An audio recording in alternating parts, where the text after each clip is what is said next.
I've been seeing that they misquoted you about the whole lemonade situation. I mean, like what? Like even in misquoting you, like saying that you're targeting a particular person about what you're saying, and you were saying all along about the bullying and anybody that's bullying kids is corny. Like, how do you feel about that with the press doing that? Like, how they try to misconstrue? I'm used to the press doing that because, number one, I'm not doing an interview about lemonade. That shit is stupid to me. It's in my rear view. Right. But what tends to happen is, if I'm doing an interview about launching my television network or an app, and then they ask me about the lemonade situation, the headline, I could talk an hour about my businesses, but the one thing that I might say about that situation, because it's asked and I answer it, becomes the headline because, people monetize bullshit. Right. You know what I'm saying? It's like they're just a demographic of people, and it's a big demographic of people that just love bullshit. And, I'm used to it, and I don't care. You know what I'm saying? Like, again, the proof is in the pudding. If you ain't hear me say it, I didn't say it. And if I want to say it, I will, but I didn't. It's not for me. I don't care what they do or who they are or whatever. That's on them. I'm worried about me and my family. And they have to do that to sell papers. People have to do that. Every time I do an interview about something and certain things and certain people come up, it's like people will ask me the question about them, and then if I answer it, now I'm talking about them. And then it makes me look like less of a man. And that's the only thing that bothers me. It's like, I'm not dwelling on none of that. You asked me about something that happened months ago. Let that go. And it's been times, like even when I was on shows like Preachers, like I wasn't expecting stuff like that. I had ministers and pastors asking me about bubblegum shit, where I had to be like, yo, y'all asking me that? Like, for real? I thought y'all was gonna be, and it looked like it was a list of things they had to ask me. Involved because they were preachers. Yeah, but again, they're on television, so they had to ask me those kind of questions. And then again, that became the headline, so it looks like I'm dwelling on it, and I'm not. So if somebody asks me a question, and then I don't answer, and I'm like, yo, I'm not answering that question, then I'm an asshole. Then I'm arrogant. Then I'm controlling the interview. Or you're trying to hide something. Or whatever it is, that's what happens. But, it's like you can't win for losing, but I really don't care. You know what I'm saying? Like, the bottom line is, and I said this on Nori Shaw, I said anybody, you cannot be in the public eye if you care about what the public thinks. Because there's going to be a lot of opinions of people you don't know and don't deserve to have opinions about you. And I don't care about other people's opinions as it relates to me.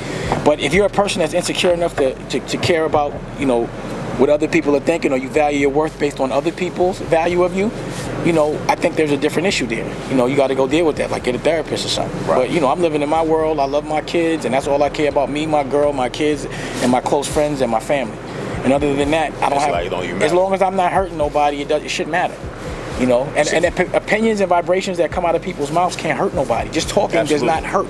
Somebody physically disrespects you, and you got to deal with it. You have to take that in and just really, No, people have been talking about me every single day. Like I said, everyone that you see every day in television, they're paying for that.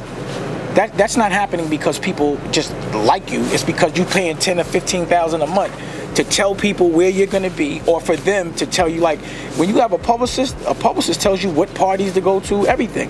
There's a way. Red carpet events, here, you got to go here, you got to go there. It's a very strategic thing. And I haven't paid $1 to kill no press. I don't do damage control. It's like they mad at me for not playing the game they want me to play. Do you think that PR is like kind of dead in a sense? No. It's not like dead? I said, everyone that you see every day, it's a game. Like, people leverage celebrity. So it's not like they're good at something. What they're good at is being famous and bringing attention to that product. That's what it is. That's the business model for that.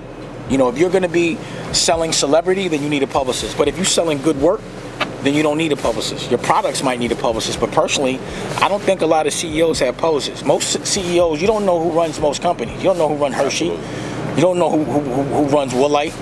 You don't know who's the CEO of Target. Not at all. But he don't need a publicist. When you really got good work, you don't need a publicist. Right. Your products might get publicity, but when you see an actual person physically promoting, so much every single day, to me, it's overcompensation. Right. You know what I'm saying? So that's why I got away from that game. Yo, this is Kenyatta with Hip Hop Motivation. First of all, I want to tell everybody out there, thank you for liking, commenting, and subscribing to our YouTube page. And if you haven't liked, commented, or subscribed to our YouTube page, make sure you do so. Stay in tune. We have a lot more to come. Peace. Deciding from thoughts of being sick and tired of something, starting something, or admiring something can be the emotions that fuel change. Because write this down.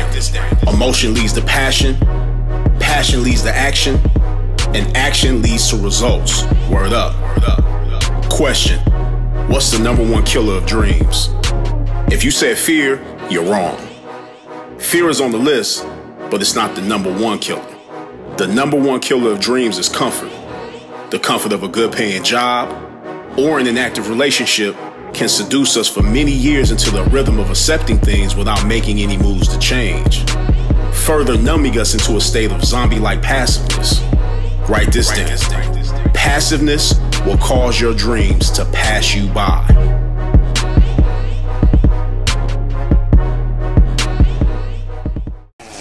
Dash thing. Now I don't want to chill out, bro. You know what I want to do? Believe in yourself. Build your own personal wealth. Then that becomes personal health.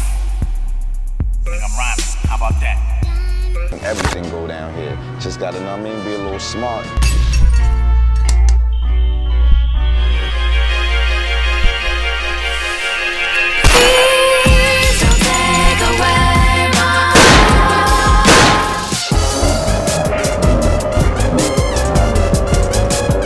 I see you grooving right now. I was in my groove. Yeah.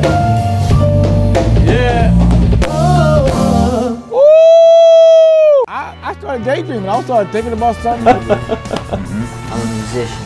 Yeah, exactly. I like to spend all kinds of money.